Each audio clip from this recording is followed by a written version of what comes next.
O Senhor esteja convosco. Proclamação do Evangelho de Jesus Cristo, segundo Marcos. Naquele tempo, os discípulos tinham se esquecido de levar pães. Tinham consigo na barca apenas um pão. Então Jesus os advertiu: prestai atenção e tomai cuidado com o fermento dos fariseus e com o fermento de Herodes. Os discípulos diziam entre si: é porque não temos pão. Mas Jesus percebeu e perguntou-lhes: por que discutis sobre a falta de pão? Ainda não entendeis nem compreendeis? Vós tendes o coração endurecido? Tendo olhos, vós não vedes, e tendo ouvidos, não ouvis? Não vos lembrais de quanto reparti 5 pães para 5.000 pessoas? Quantos cestos vós recolhestes cheios de pedaços? Eles responderam: 12. Jesus lhes perguntou: e quando reparti 7 pães com 4.000 pessoas, quantos cestos vós recolhestes cheios de pedaços? Eles responderam: 7. Jesus disse: e vós ainda não compreendeis? Palavra da salvação.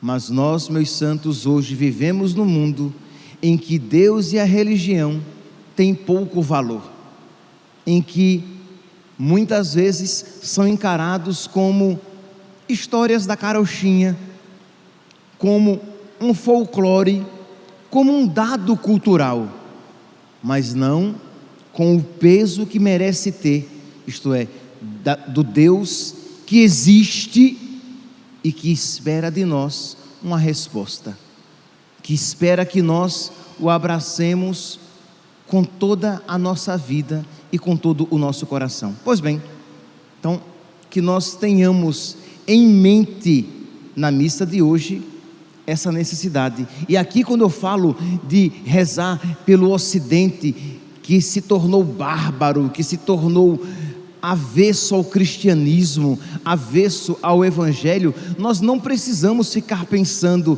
em países distantes em que a fé está tão fria. Na Alemanha, na Suécia, na Finlândia, e em tantos outros países da Europa. Mas pensemos nas nossas famílias, quando temos parentes que são avessos à religião, quando os seus filhos, quando os nossos filhos são tão frios para Deus, e quando no nosso coração nós percebemos essa indiferença para com Deus e para com a sua vontade, acolhendo Deus novamente, cada um à sua maneira, mas tentados a acolher Deus como um dado cultural, acolhendo Deus naquilo que me agrada, deixando Deus intervir na minha vida, deixando que Deus intervenha na minha história, até aquele ponto que eu lhe permito, mas não permitindo que Deus seja Deus na minha vida e na minha história. Isto é, de alguma maneira, a palavra que nós ouvimos aqui de nosso Senhor, quando Ele pergunta, noutro contexto é verdade, mas quando Ele pergunta aos apóstolos: vós tendes o coração endurecido? Essa pergunta que Jesus faz aos apóstolos, de alguma maneira, ela se aplica também a nós. Pois bem, tendo isso em mente, lancemos o nosso olhar sobre a primeira leitura de hoje, retirada do livro do Gênesis. A primeira leitura, retirada do capítulo 6, nos mostra Noé, que recebeu de Deus a mensagem de que o povo, a humanidade, tinha se pervertido, a humanidade tinha se transviado, e o Senhor viu que havia crescido a maldade do homem na terra, e como os projetos do seu coração tendiam sempre para o mal. Meus irmãos, de verdade, sem querer aqui ser exagerado, eu não acredito que este povo com o qual Noé convivia era pior do que o povo com que nós convivemos, do que o povo do qual nós fazemos parte. Um mundo, meus irmãos, que quer formar toda uma cultura e uma maneira de pensar alheias ao Evangelho. Estava vendo ontem que eu não tinha visto ainda, eu já vi vários tipos de trans, né? A palavra da moda, né? Mas agora também existe o transidade. Então, um homem com seus 50 anos, casado, com filhos pequenos até, mas ele resolve que ele é uma menina com 7 anos de idade, uma transidade, e ele abandona a família para ser cuidado por pessoas que fomentam esta loucura, e está ele de fralda e chupeta, porque é uma menina de 7 anos de idade. Seria cômico se não fosse trágico. Isto é uma loucura. Eu escrevia num texto que publiquei que o diabo, antes de se apossar de uma alma, ele a enlouquece. Isso dizem muitos exorcistas, que antes de uma pessoa estar possessa pelo diabo, ela começa a enlouquecer na sua vida diária. Uma loucura, digamos, provocada pelo próprio diabo. Mutatis mutandis, mudando aquilo que deve ser mudado. Isso está acontecendo com o mundo. Antes deste mundo ser apossado, antes do anticristo tomar posse deste mundo, este mundo começa a virar de pernas para o ar. Esse mundo começa a enlouquecer.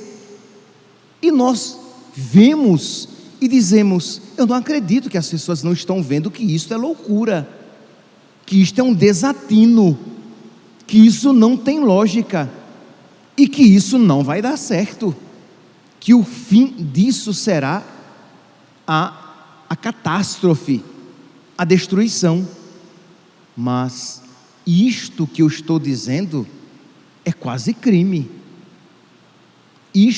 Por isto que eu estou dizendo, quem sabe posso até ser processado, porque eu estou olhando para a grama e dizendo: a grama não é azul, a grama é verde. Mas há quem acredite e queira que todos aceitem isto, que a grama é verde, é rosa, é lilás, mas não é verde.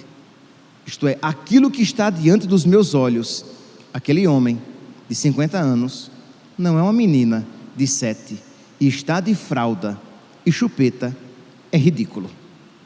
Entende, meus santos? Mas é um mundo, aqui eu dei apenas um exemplo. Outro, tão louco quanto um cachorro que recebe um serviço, ele é empossado num serviço, num cargo da OAB de Minas Gerais, da Ordem dos Advogados do Brasil. Um cachorro. E a pessoa que isso apresenta como se fosse a coisa mais bela e evoluída do mundo. É risível, mas é de chorar, porque para onde estamos caminhando? Pois bem, então o Senhor viu que havia crescido a maldade e a loucura no mundo, e Deus se arrependeu de ter criado o mundo. É uma linguagem metafórica para tentar expressar a tristeza de Deus diante do mal no mundo. E eu repito e continuo: se Deus se entristeceu com a maldade do mundo no tempo de Noé, quão entristecido não está o coração de Deus com a maldade do mundo, com a nossa maldade nos tempos atuais. E Deus então resolve, para recomeçar a criação, como que uma recriação, Deus diz a Noé que enviará o dilúvio e que ele prepare, que ele construa uma arca, uma grande arca. Deus diz até as medidas da arca, como os cômodos, os compartimentos, as partições que devem ter aquela arca, para que os casais de todos os animais, macho e fêmea, fossem colocados na arca, os filhos de Noé com as suas esposas que tivessem lugar naquela arca, e os mantimentos para que pudesse, para os animais e para eles, para durante todo aquele tempo, porque diz a palavra de Deus que choveu durante 40 dias e 40 noites. Então, durante todo aquele tempo, para que eles pudessem subsistir, sobreviver na arca. E aqui, meus irmãos, nós podemos imaginar que Noé disso sabia e começou a construir a arca, e as pessoas que dele zombavam: louco, deslocado, desequilibrado, que história é essa que virá um dilúvio? E as pessoas zombavam da sua atitude, porque ele resolveu viver a sua vida fundamentado na palavra de Deus, a partir daquilo que Deus lhe havia falado. E diz, se vocês pegarem lá o livro do Gênesis, que diz que ele constrói a arca, ele começa a untar a arca com betume, para que não entrasse água na arca. Então podemos imaginar, né? Ele untou a arca ele fez a arca com madeira resinosa e a untou com betume por dentro e por fora. Então deu um trabalho muito grande, não foi bolinho construir essa arca. E as pessoas que zombavam dele, porque não acreditavam naquilo que ele estava fazendo e não acreditavam naquilo que ele acreditava. Vamos agora, mutatis mutandis, mudando aquilo que deve ser mudado, apliquemos isso para a nossa vida. Isto é, se você crer de verdade, mas crer de tal maneira a aplicar na sua vida a sua fé, a viver a sua vida conforme a sua fé, não serão poucos aqueles que vão olhar para você e tratá-lo como louco, como desequilibrada, como alguém que está perdendo o seu tempo e perdendo a sua vida, porque Noé poderia estar gastando o seu tempo com algo muito mais interessante do que uma arca do tamanho do mundo que não vai servir para nada, guardando comida que ele vai perder, porque para que tanta comida que ele está guardando, e perdendo tempo em caçar os animais para trazê-los para dentro da arca? Porque aqui eu quero que vocês pensem na dificuldade de tudo isso, e aplicando na própria vida. Ser fiel à vontade de Deus é exigente. Adequar a própria vida à vontade de Deus é algo que requer um empenho da nossa parte. O problema é que nós queremos tudo muito fácil, queremos tudo na boca. Nós nos esquecemos que nosso Senhor disse que esforçai-vos para passar pela porta estreita. Nós nos esquecemos daquilo que o Senhor disse no Evangelho de São João: esforçai-vos pelo alimento que não se perde. Nós nos esquecemos daquilo que o Senhor nos disse, que só os violentos alcançarão o reino dos céus. Isto é, aquele que está disposto a fazer violência a si mesmo, à sua vontade, porque, meus santos, facilmente nós nos perderemos. O Senhor fala que nós precisamos nos empenhar, nos dedicar, e neste sentido, a figura de Noé aqui é uma figura exemplar para nós, mas as chacotas dos seus concidadãos, dos seus contemporâneos, é também um exemplo da chacota que nós podemos ouvir no mundo atual, de pessoas que desprezam, que ridicularizam a nossa fé, e quantos desanimam por causa disso.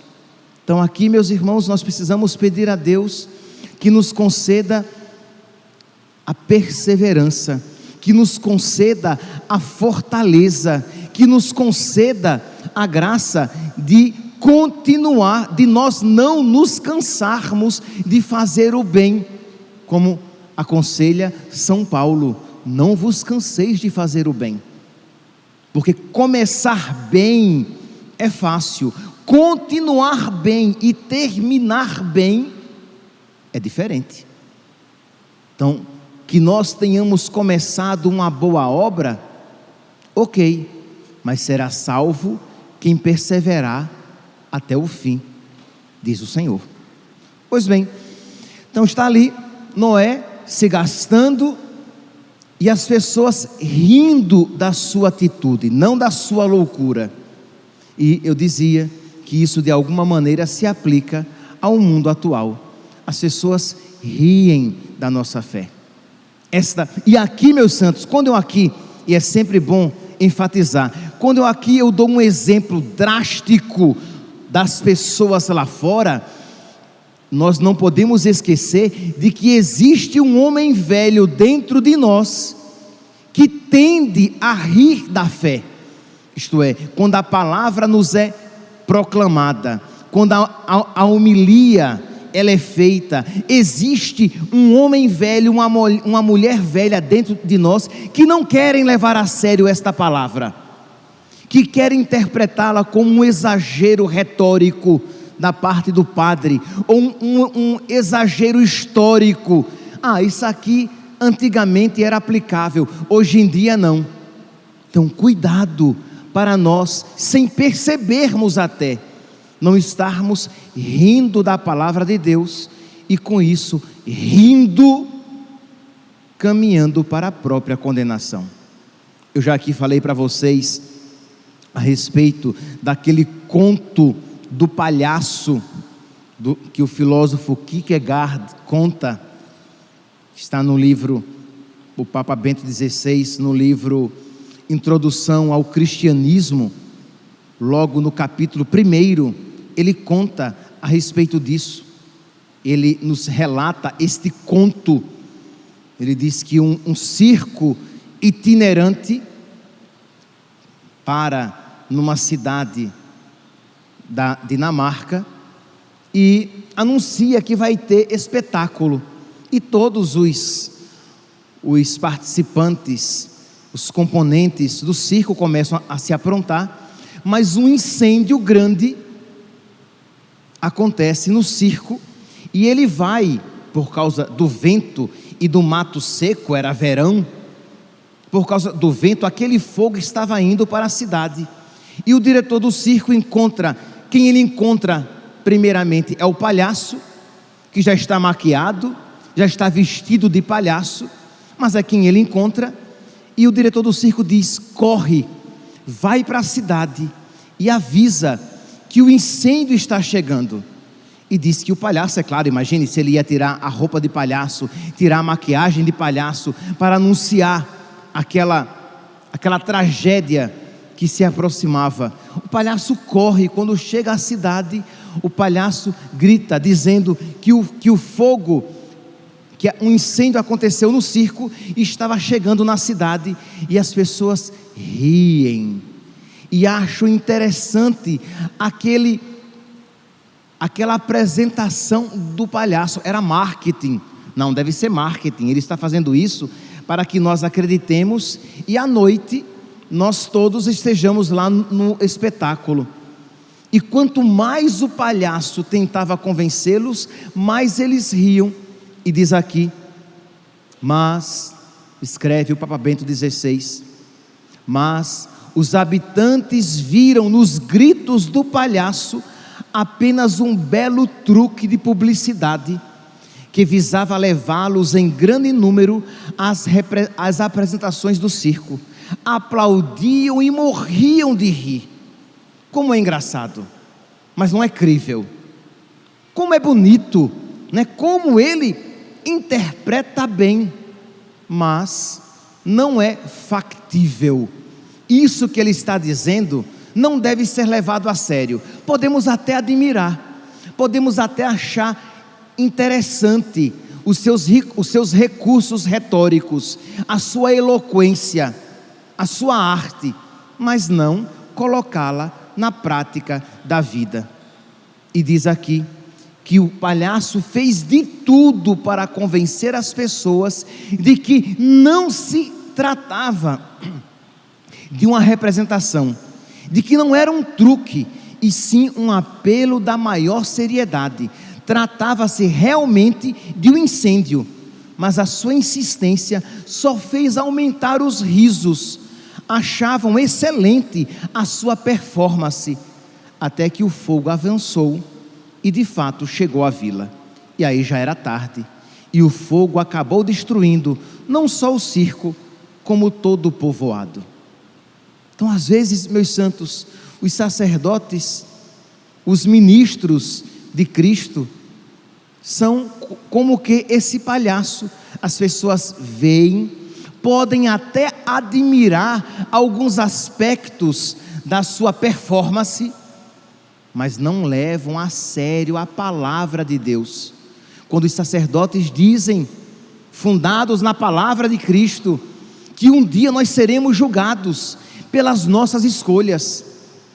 Quando os sacerdotes pregam, fundados na palavra revelada, que existe um céu e que existe o inferno, e que nós precisamos nos decidir pelo céu ou pelo inferno aqui neste mundo, de que Deus nos mostrou, nos deu a conhecer a sua palavra, por meio da qual nós podemos caminhar para Deus ou para longe de Deus, e nós fazemos pouco caso da revelação.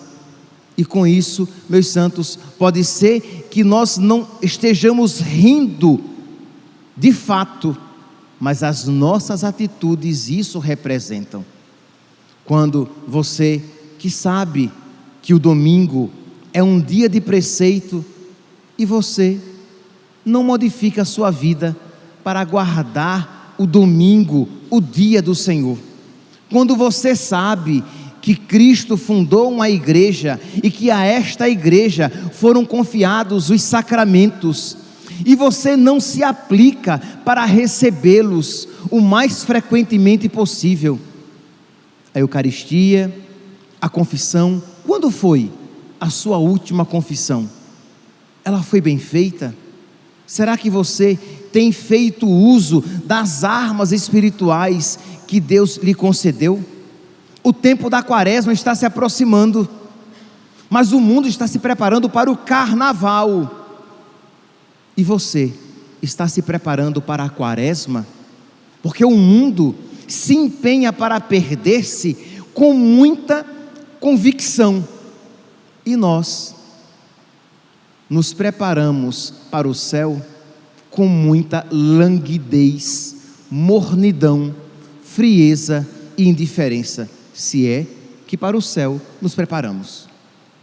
Mas quando nos preparamos, é com frieza, é com pouco ardor, não existe fervor, entusiasmo, convicção, autenticidade na nossa preparação para o céu. Percebe aqui, meus santos, que quando assim nos comportamos, rimos de Deus e do seu Evangelho, não levamos a sério Deus e o seu Evangelho, não apenas os mundanos, que pouca coisa fazem ou nada, mas os cristãos, que quando fazem com tão pouca convicção, que não convencem nem a si mesmos, quanto mais aos outros que possam contemplar a nossa atitude. Peçamos, meus santos, peçamos a São Cirilo e São Metódio, que tinham tanto fervor e que queriam convencer e converter aqueles bárbaros para Cristo, e apresentemos a eles, São Cirilo e São Metódio, os nossos corações, tão bárbaros também, pedindo a graça da nossa verdadeira conversão, para que, por misericórdia de Deus, a partir de nós, possamos também converter outros e ganhar outros para Cristo. Louvado seja nosso Senhor Jesus Cristo, para sempre seja louvado. Gostaram do vídeo? Então inscreva-se no canal, ative o sininho para receber notificações de novos vídeos e dê aquele like maravilhoso.